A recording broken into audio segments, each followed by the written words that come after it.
Hey, what's going on, guys? So, hey, I know usually on Saturday I do a news video, but to be honest, the news was kind of weak this week. But hey, it actually ended up being perfect because I ordered one of those Game Gear micros that everyone seems to be unboxing and talking about. However, because of a shipping error, I'm not getting mine till either the end of this month or early next month. So I reached out to a really good friend of mine who lives in Japan, and he actually got one. So he's gonna do an unboxing and a review for you guys. And really, it's something I've been kind of wanting to do for a while with him. It's my good friend Dave. He's a really cool guy, big fan of the channel and everything, and a good friend of mine. And so we've been kind of talking about doing some cool videos from his perspective in Japan. So this will be the first one, hopefully, of a long-running series. But without further ado, let's check out my buddy Dave, and let's check out the Game Gear Micro.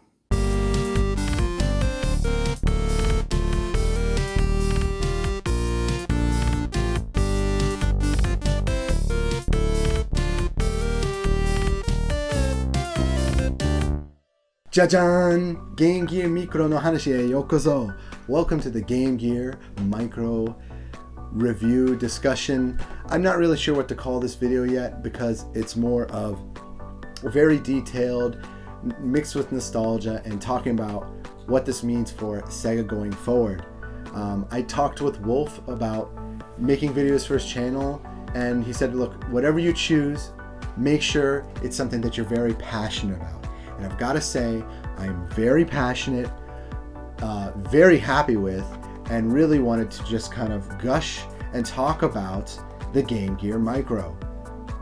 And look, Wolf's going to be doing his unboxing of the collector's edition. I'm very jealous because I wanted to get my own copy. And because it's really cool. It comes with all the mini versions of the carts, and it comes with all four of the consoles, the red, the black, the yellow, and the blue, and it comes with the smoked version. Unplayable, so I hope they release it with playable games, but he's probably going to do that justice, and I want to hear his opinion about the big window micro, because it was kind of a joke then, and it's kind of a joke now. I'm not saying it's very nostalgic, it makes the text a little bit easier to see, but I'm really curious to hear his opinion, what he thinks of that whole nostalgic factor, and if it's even worth purchasing on its own. A friend and I were laughing about it, so I said I know someone who's going to do a review on it. And I tried to get the Erestar shooting collection for him because it's a white Game Gear Micro, and it comes with the white big window micro as well, but it's about $160 to import, so I'm not sure. And I redid this video because I actually tried to get a reservation for him through a friend in Tokyo, but they're all sold out. So I'm waiting for the site to kind of update of when you can actually reserve through the site, because they're going to have special limited edition guidebooks, and maybe through Rakuten or Amazon. They haven't even announced. Right now it's all been on their Twitter. They'll say, oh, you can reserve here, and it's out. It's already sold out. And I am going to talk about that the gold and silver Game Gear versions that are most likely going to come out, and kind of, I guess, guesstimate or hope what games will be coming. But first I have to talk about the price. The price.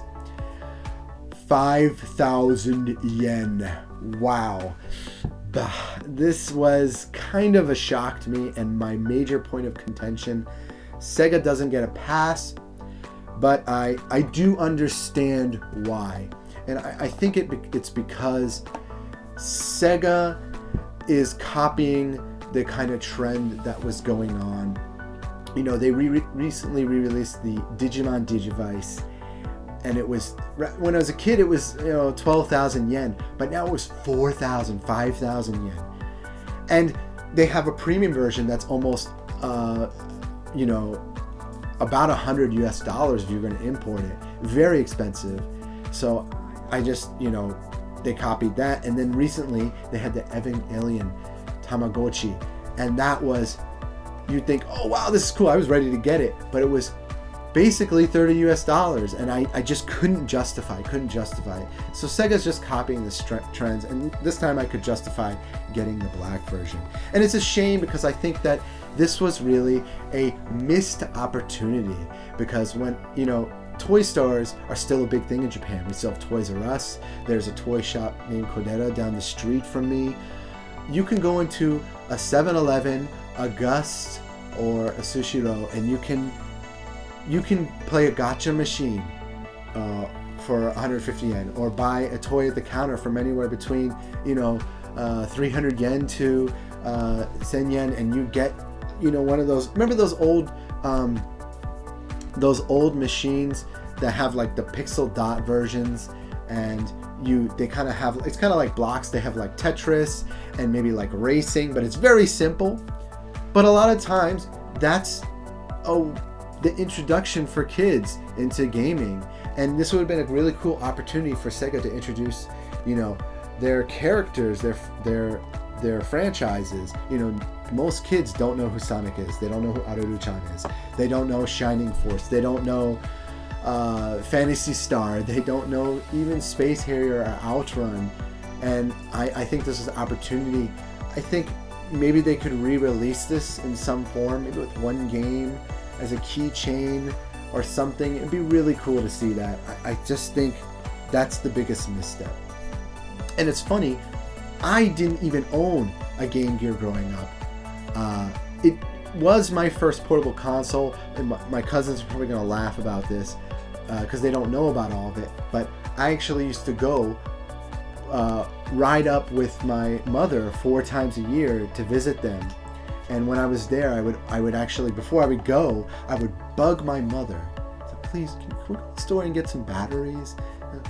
Why do you want batteries? And I would buy a big pack with 8 in there, because I knew I was going to be playing all the Sonics on the Game Gear. He had it very early. They always had, Mike always got the Sega consoles on launch day from Japan. It was really, I'm sure that had an impact on me growing up, more than he knows. But I used to go in there, I used to ask him, oh, can I play for a little bit? And I would keep it, you know, next to me at night when I was playing, and I'd try and clear all the Sonic games.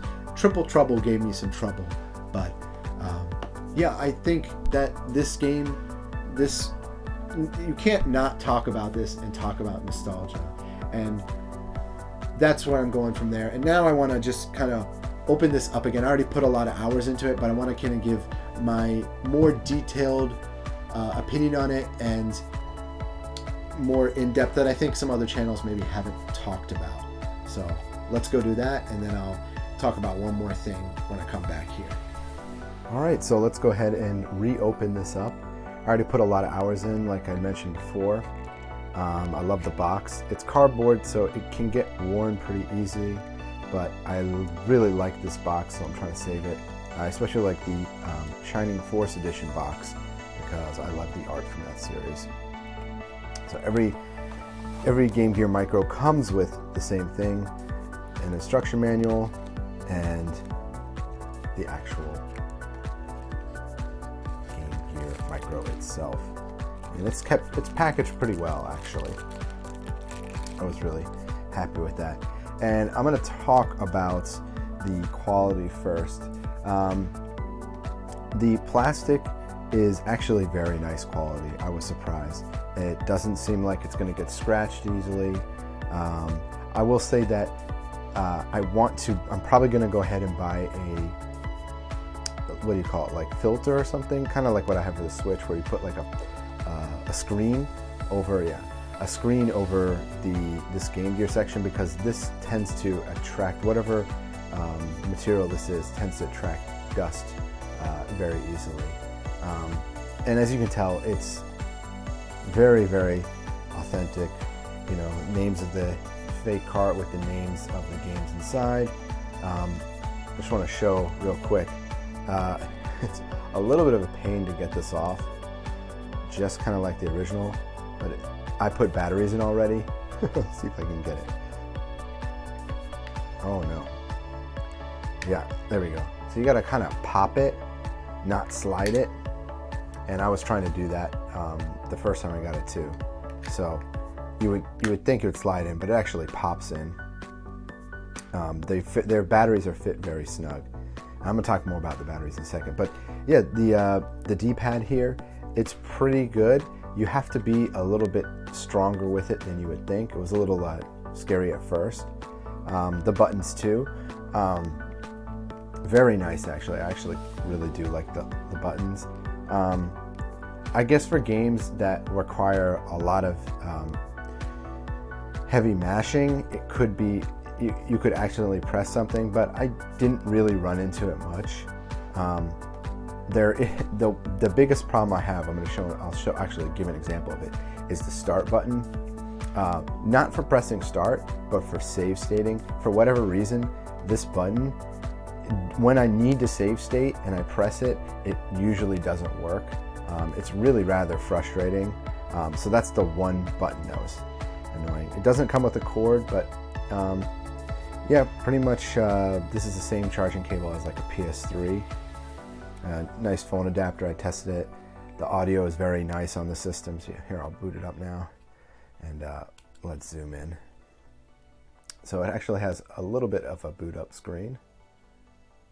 I'm gonna turn the volume up. I really was impressed with the volume of the system. And the jingle too is very nice. Very good presentation in my opinion. You can even change it from having kind of like, you know, if they were on your shelf or something, showing the spines. And yeah, here are all the games. Sonic, Puyo Puyo, Outrun, and Royal Stone. The options are pretty much, I mean, everyone has already seen. There's nothing really here, just the staff credits, manual, and then, I'm sorry, the system information, and then resetting the system. You don't really get high scores, so I think that only would matter in like Royal Stone, and then maybe Sonic. I guess you erase your save states. So it's funny, I just want to talk real quick about the selection. I forgot how hard that the Sonic games were on the GameGear. There's just so many pit traps, but it feels like such a different game. I'm really glad that I got this. Puyo Puyo also really fun. I'm not gonna play all the games. I might let. I played a lot of. One of the reasons I got this for Royal Stone. I will say though, if you don't have, I would say, a basic level, it might be a little difficult. But I've talked about this on my channel before.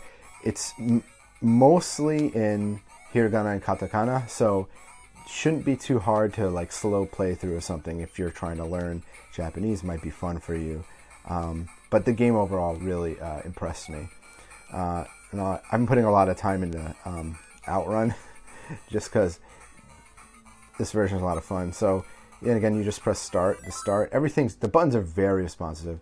There's no lag on the system. There's no real boot up problems. No audio skips. So it even, you know, I wish there was more menu options, but it's, you know, emulating the actual game, so I don't think there was as many emulation options.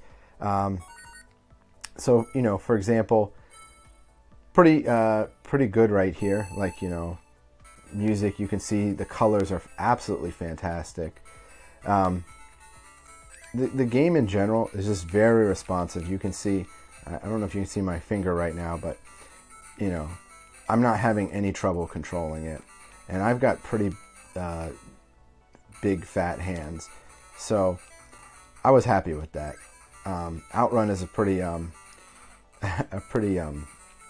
technical game at times. So here's the one problem I do have. I'm going to show this real quick. So I'm going to see if I can show this here. So when I want to go to the save state, you have to hold it. But the problem is, sometimes when you hold the start button, it doesn't come up.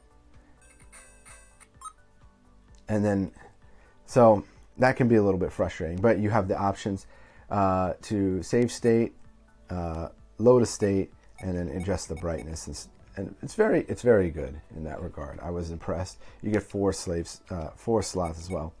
So when you load a state, loads pretty much instantly.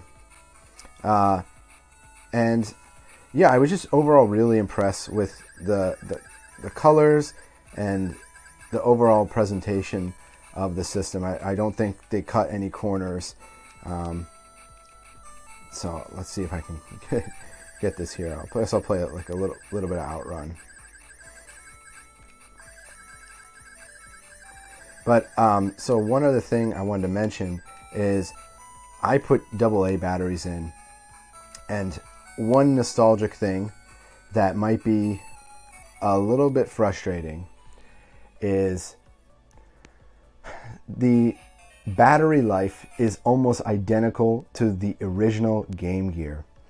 And if you're not familiar with that, the battery life used to be about 4 hours. Maybe you could squeeze out 4.5, and it's exactly the same with this. I tested it twice. I put in brand new Panasonic's AAA batteries, and it you know, it's a little bit frustrating, but you know, like I said, it's spot on with the nostalgia. But you know, I think that this overall feels exactly like the GameGear. The only thing that the opposite is that the GameGear obviously was a very unwieldy system. This is a very small system and might be unwieldy in that way. And yeah, I'm gonna talk more about something else going forward in the future, but I just wanted to give kind of a more detailed impression, and no one had really mentioned the lag and the color, but they're spot on, they're perfect. Actually, I think it's a little bit better, and I do have to say the game runs perfectly in the dark. You can play this at night, and you can turn the volume all the way down with no problem. So you won't wake your significant other or babies if you have them or whatever. Hopefully you decide to get this. If you're on the fence, I do think it's worth it, especially to see what the modding community does with this system. You know, the GameGear had over 360 games. You could watch TV on it, you could record on it. It really was, I think, a little ahead of its time. And this system is nostalgic for all the right reasons and all the wrong reasons. But I do think it's worth it. I do think at least picking up one is worth it. I'm not connected to them, so I don't know what could happen, but I am going to be actively searching to see if I can put some of the other titles on my GameGear Micro. And maybe that's what Sega was intending, and that's why the price is so high. Who knows? But I want to buy more official versions. I just hope that they release some of the sets that I want, like more of a mixed set. And I made a couple just for fun. I made a list and I wrote them down, and I tried to organize it by genre and by if they're licensed by Sega. Because yeah, you know, there was Battletoads, there was Sailor Moon, there was all these other genres on there, but I don't know how far Sega's willing to go to negotiate to have those games on there. So I tried to keep it in the Sega-owned properties. And so the first title, I made like an RPG set, and I chose the Moldorian and Eternal Legend, 2 classic games apparently that I never got to play. So I'd be really excited to play them on the GameGear Micro. I think that'd be cool. And they're supposed to have, you know, decent sound. They're supposed to offer a little bit of a different take on the traditional RPG. So it'd be worth it for me. And then I put 2 other games that I did like on there, because it seemed the 4-game theme seems to be the theme. So I put Psychic World, which is like a 2D side-scrolling RPG, very difficult, but it's got really cool zones and just offers difficulty but in a fun way that makes you want to keep playing. And Wonder Boy, The Dragon Trap. I don't know why this wasn't included. Sega just doesn't seem to want to re-release Wonder Boy, and this was a follow-up to Wonder Boy Monsterland.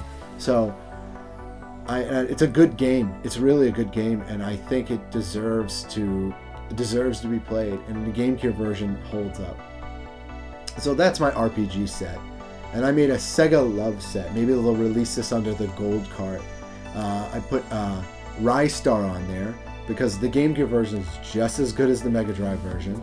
Panzer Dragoon Mini, which they have this weird series that was on the GameGear. I need to look online about this, but it was called the GameGear Kids, and it was released under that banner. And the game looks pretty good. I mean, it's for kids. It is, it is, but it looks fun. I want to play it. I want to try it. And then they didn't put Mado Monogatari, which is really weird because that's the Dungeons and Dragons crawler game, but in the Puyo Puyo universe. And it's supposed to not be as difficult and a lot of fun. And it was kind of one of their flagship games for the Game Gear. So that definitely deserves to be on the set. And then, for Sega should put either Road Rash or Space Harry on it. Absolutely. There's no reason not to. Those are great games. And again, those were actually ports and they were done well. So that is my Sega Love set. And then I made a Sonic set because all the Sonic games, honestly, for the Game Gear deserve to be played. Triple Trouble. Triple Trouble's good. I mentioned that. I played that at my cousin's. That is a game that I couldn't beat. It's very difficult. One of the most difficult Sonic games in my opinion. But it's really fun. I remember having a good time with that game. I was surprised it wasn't available. Sonic Drift 2, a really good racing game. I promise you, Sonic Drift 2 should not be slept on. Tails Sky Patrol, you can beat that game really quick. It really fits the theme of all the Sonic games. Gotta go fast, Sonic fast. And then Tails Adventure, which is kind of a slower game. It's not as quick, but it's fun, side-scrolling fun, so it deserves to be on there, I think. And I think that's a really cool set. For me, I would definitely buy that. I would buy a Sonic set. And then, of course, since I play fighting games and doing a lot of events and things related to that, I had to make a set for that. And I put Buster Fight, which was a remake of the Genesis game, not a port, and it's great. It has a lot of character. Really good game. And then Virtual Fighter Animation, not my favorite fighter, but it's interesting to see Virtual Fighter in 2D style. And then Axe Battler, A Legend of Golden Axe. Great game. I actually got the chance to play this when I was a kid. It's not quite Golden Axe, but it adds to it. It feels like a companion game, and it needs to be played if you're a fan of the Golden Axe series. And then I couldn't think of a last game, so the Streets of Rage remake, which was done really well. It's a good port and a good remake, I guess. Not really a port because all the graphics are different, but it's good.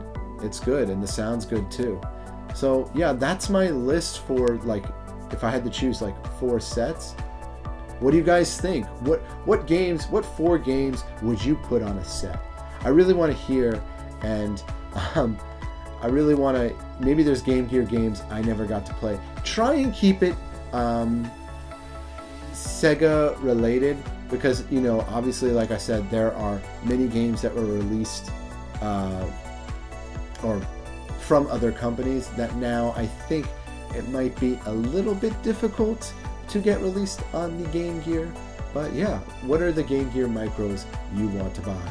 And let me know in the comments, and be sure to like and subscribe to the channel, because I know Wolf's going to do the unboxing very soon.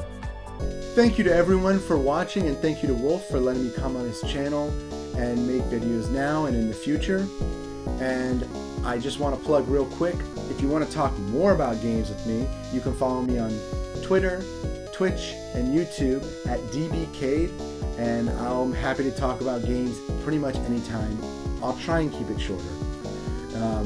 But yeah, I'm looking forward to the next video. In the meantime, be sure to like and peace out. Thank you guys.